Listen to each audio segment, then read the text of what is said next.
Kardeşim diyemem yoluma pusu kurana. Kardeşim diyemem askere kurşun sıkana.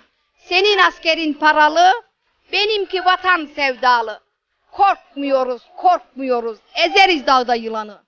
Düşmanların pusudayken vermem hiçbir aman.